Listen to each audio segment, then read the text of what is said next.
Mount Everest is known by many as the tallest mountain in the world at over 29,000 feet tall, but it's also considered one of the most dangerous mountains in the world, with a death rate of 14.1% and an area known as the death zone, where most of the mountain's deaths occur.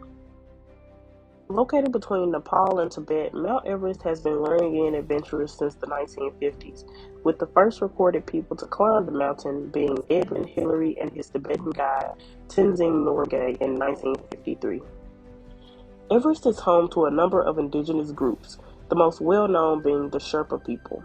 Many of the Sherpa work as guides for those trekking up the mountain and are tasked with carrying the equipment, water, and food for those they're guiding, as well as providing their knowledge on how to safely climb the mountain.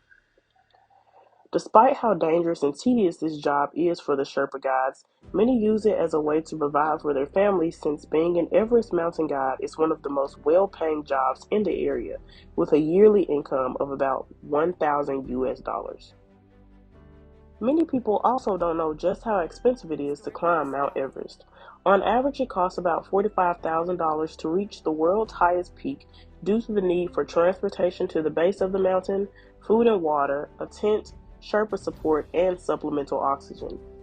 This average price doesn't include how much one might spend when it comes to training for the climb, buying general climbing equipment and gear that can withstand the cold, and transportation to the Himalayas. The full range for how much one might spend on their trip could be as little as $20,000 or as much as $100,000. One of the most important things for a climber is supplemental oxygen, which are canisters full of extra oxygen for climbers to breathe since oxygen levels decrease the further up the mountain you go. In fact, oxygen deprivation is one of the main reasons for tragedy on the mountain, along with things like avalanches, snowstorms that can leave climbers too blind to continue, extreme temperatures that can freeze climbers to the ground or cause severe hypothermia and frostbite, deep crevices, falling rocks, altitude sickness, and general exhaustion. A rather ominous fact about Mount Everest is that, considering the extreme weather that adventurers face, when someone succumbs to one of the many dangers previously mentioned, their body isn't usually able to be moved from the mountain. This is usually because they've become frozen to the ground, meaning that they're left there and preserved by the cold. Even more morbid, many of these bodies have become distance markers for other climbers to know how far they are from the summit. The oldest person preserved on the mountain is George Mallory, who attempted to be the first person to climb Everest in 1924, though he wasn't discovered until 1999.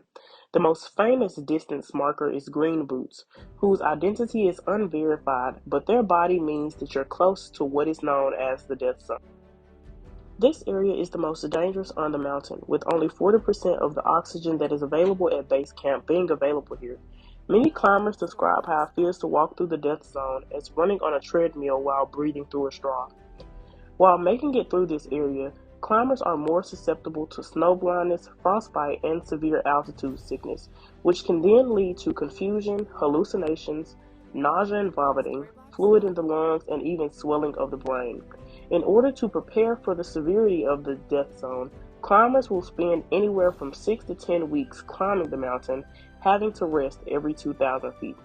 Overall, there's so much to learn about Mount Everest, much more than can be covered in a 4-minute video, ranging from what is known as Rainbow Valley to the horrifying speeds of the wind in the Himalayas.